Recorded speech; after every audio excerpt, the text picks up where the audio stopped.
जब तुम्हें लगता है कि तुम्हारा व्यापार नहीं चल रहा, कोई तुम्हें धोखा दे रहा है, लक्ष्मी नहीं आ रही, बहुत चिंता में पड़े हुए हो, बहुत टेंशन में जिंदगी चल रही है, बहुत बीमारियां तुमको घेर ली है और चारों तरफ अंधेरा ही अंधेरा नजर आ रहा है, तुमने विचार करा अब मैं तो मर जाऊं तो अच्छा, मैं सुसाइड कर लूं तो अच्छा, मैं मर जाऊं तो अच्छा। तो मरने से पहले एक काम कर कर देखना, शंकर भगवान की आराधना कर कर देखना, शिव पर एक लोटा जल चढ़ा कर देखना, और ज्यादा चिंता ज्यादा टेंशन हो तो बेलपत्री के जड़ को घिसकर उसका चंदन बनाकर शंकर को लेपन कर कर उसकी भी आराधना कर कर देखना कि बेल चंदन का फल क्या।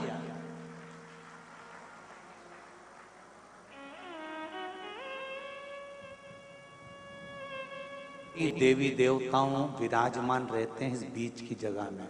जब शिव जी को चढ़ाया जाता है तब इस पत्ती के बीच की जगह शंकर के शिवलिंग पर रखा जाता है।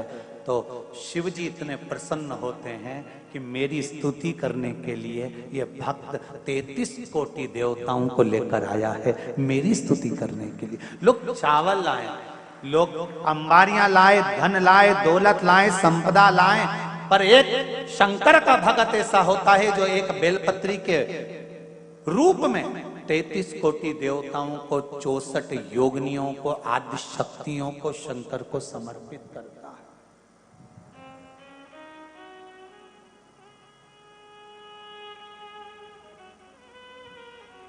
जाओ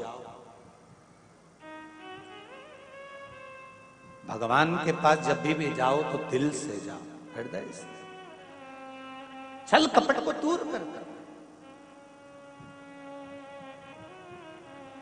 शराबी और सांप, इनसे भी सीखने को मौका मिलता है। शराबी और सांप रोड पर टेढ़े आड़े चलते हैं पर घर में सीधे ही घुसते हैं।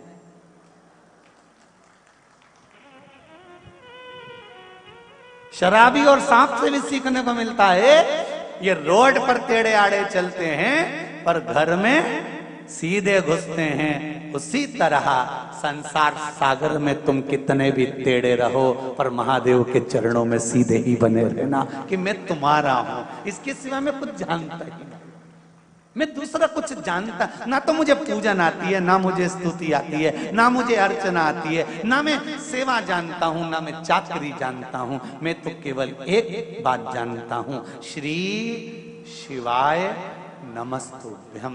ये वो मंत्र है शिव महापुराण का, इससे ज्यादा मैं कुछ भी नहीं जानता। पंचाक्षर नमः शिवाय, षडाक्षर ओम नमः शिवाय, द्वादशाक्षर ओम नमो भगवते वासुदेवाय, 2 अक्षर का राम जानता हूं, 2.5 अक्षर का कृष्ण जानता हूं, इससे ज्यादा मैं जानता क्या।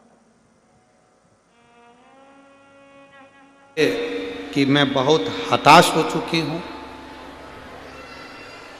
बीमारी समाप्त नहीं हो रही, या मेरा दुख या मेरी तकलीफें समाप्त नहीं हो रही है, कष्ट मेरे मिट्टी नहीं रहे,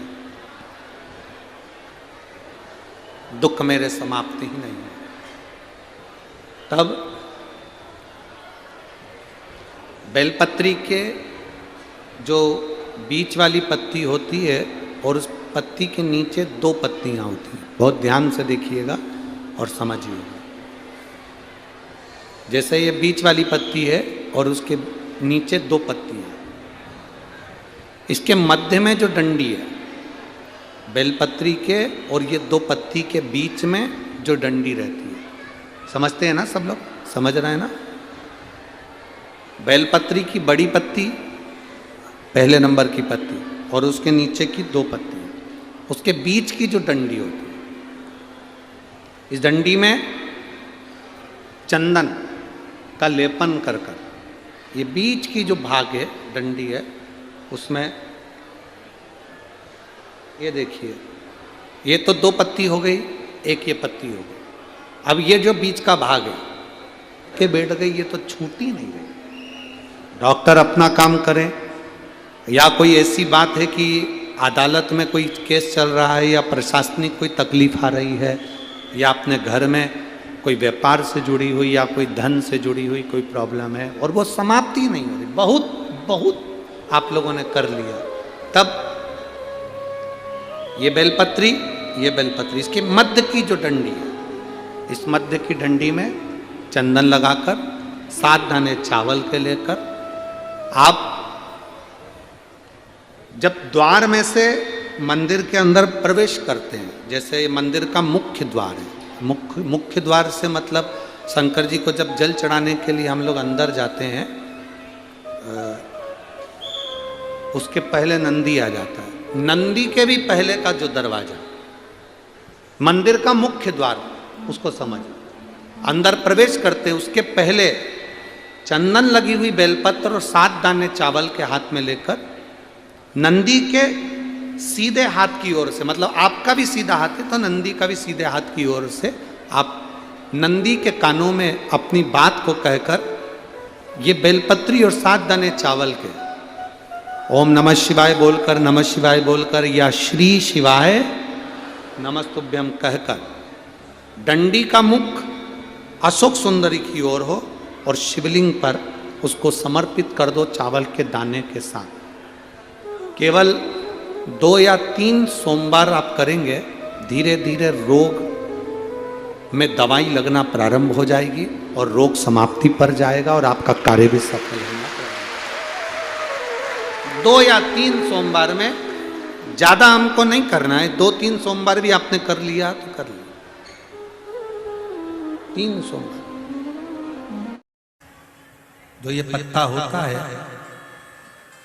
जिसमें ब्रह्मा विष्णु महेश तीनों होते हैं, 64 योगनियां देवियां भी इसमें विराजमान हैं और 33 कोटि देवी देवता भी इसमें विराजमान हैं। एक बेलपत्र, कभी मौका लगे आपके जीवन में, अभी जब दुख तकलीफ कष्ट बहुता मात्रा में लगे तब प्रयास करिए, जाओ शंकर भगवान को जब भी समर्पित करो तो पहले अगर कोई बहुत विषम स्थिति में फंसे हुए हो, बहुत कष्टमय परिस्थितियों में फंसे हुए हो और निकलने के लिए एक बेलपत्री का पत्ता अशोक सुंदरी वाली जगह पर चढ़ाकर, जल चढ़ाकर उसी को शिव जी पर चढ़ाया जाता है और शंकर भगवान पर वो जल समर्पित करा। जो कलश में जल है वो शिव। किस किस जगह पर चढ़ाना है? उसी पत्ते को पहले कहां चढ़ाना है? अशोक सुंदरी वाली जगह।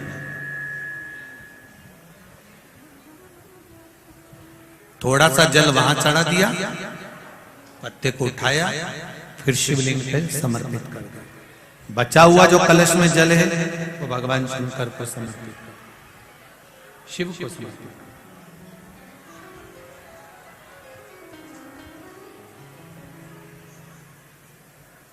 अभी रखो, कथा के विराम पर ले लो। 2 जगह पर जल चढ़ाना, अगर कहीं विषम परिस्थिति में लगता है, ऐसा लगता है कि ये विषम परिस्थिति है, ये उसको साधना है और इस दलदल से बाहर निकलना है, तो उसके लिए पहले अशोक सुंदरी वाली जगह जल, फिर शिवलिंग पर बेलपत्र, वही चढ़ा हुआ बेलपत्र, ज्यादा नहीं। और फिर एक निवेदन करेंगे, अगर आप अलग से कोई बेलपत्र नहीं ले जा सकते हो, आपके पास में बेलपत्र नहीं है, शिवलिंग पे से बेलपत्र उठा लिया करो, उसी को धो के वापिस चढ़ा दिया। होती है कोई कोई दुर्बा एक डंडी की होती है। दुर्बा में बस इतना ध्यान रखना कि दुर्बा एक रहे और उसमें से 2